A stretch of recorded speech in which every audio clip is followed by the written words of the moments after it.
Mga kapuso, humingi tayo ng update kaugnay sa pagkakaresto sa suspect sa pagpatay kay Christine Silawan. Ang dalagitang binalatan pa ang muka sa Lapu-Lapu City, Cebu. At may ulat on the spot si Joseph Moro. Joseph. June, itinanggi ng pangunahing suspect sa pagpatay sa 16 anyos na si Christine Silawan na taga Cebu na siya ang nasa likod ng krimen. Sabi nito si Jonas Bueno na nasa NBI ngayon dito sa Davao ay hindi raw nakilala ang biktima. Wala raw siyang kinalaman sa krimen dahil March 5 pa raw siya andito sa Davao. March 10, nawala si Christine at nakita ang kanyang bangkay March 11.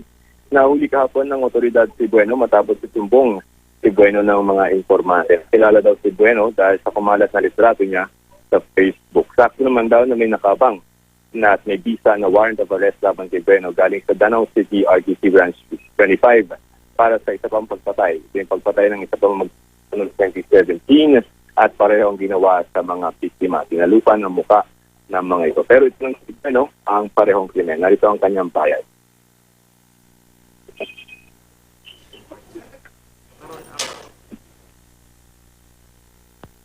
Alright, June. Sa kasulukuyan ay dumating dito sa NBI.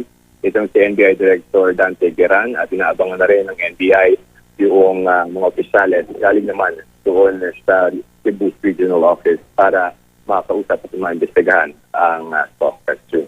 Joseph, yung sinasabi ng naarestong suspect na wala siya sa Cebu nung mangyari ang krimen at nasa Davao, meron ba siyang ibang testigo na pwedeng mag-corroborate sa sinasabi niya na yun, Joseph?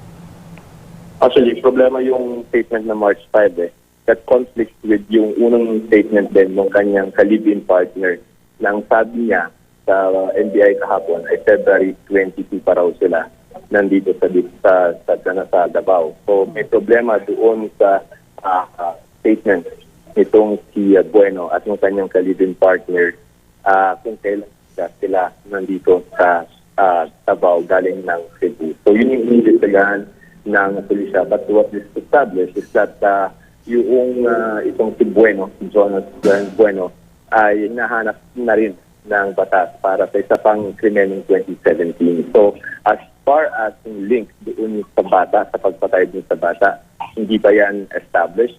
Ang connection ay yung link ay doon sa 2017 crime kung saan pareho yung ginawa doon sa mga biktima. So, dadaan pa sa investigasyon itong si Bueno at para malaman kung talaga sa yung nasa likod ng pagpatay dito sa Christine.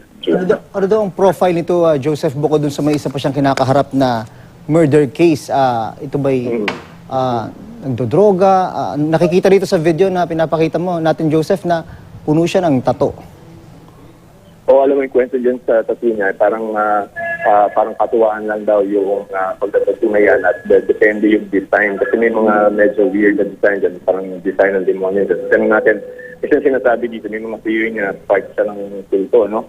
At yung sinasabi ng NBI. Pero tinanong natin kung ano ba may kinalaman ba yung mga tattoo niya sa katawan doon. Kasi sinasabi na magiging member ng kulto. Sabi niya, depende lang daw yun sa nagtatattoo sa kanya. Kung halimbawa yung sponsor, gusto siyang tatuan ng kung anong disenyo, ay yun yung lalabas sa kanyang katawan. So, yung link ng pagiging kulto, yung investigahan yan ng NBI at ng ating mga otoridad. Yung Cebu is coming here, tapos si NBI Director Geran is also here para dito sa suspect. Any chance, Joseph, na iharap kay Pangulong Duterte ito? Kagabi, pinakapa namin kung pupuntahan ni Presidente pero wala pang schedule. Today, wala ring abiso na pupuntahan itong si Pangulong Duterte itong suspect. But we will find out, no? Kasi andito na si Director Geran, so baka mag-report kay Presidente kung ano yung pwedeng gawin niya. But as far as the President's schedule concerned today, wala pang abiso na ipipresinda kay Pangulong Duterte itong suspect. May schedule na ba kung kailan siya ililipad papuntang Cebu, Joseph, kung saan nangyari yung krimen? Wala pang informasyon dyan, but definitely kailangan siyang ibalik dun sa RTC Branch 25 sa Danau kasi nandun yung active na warrant of arrest. Pero yung schedule, wala pa. Salamat sa update. Maraming salamat, Joseph Moro. Okay.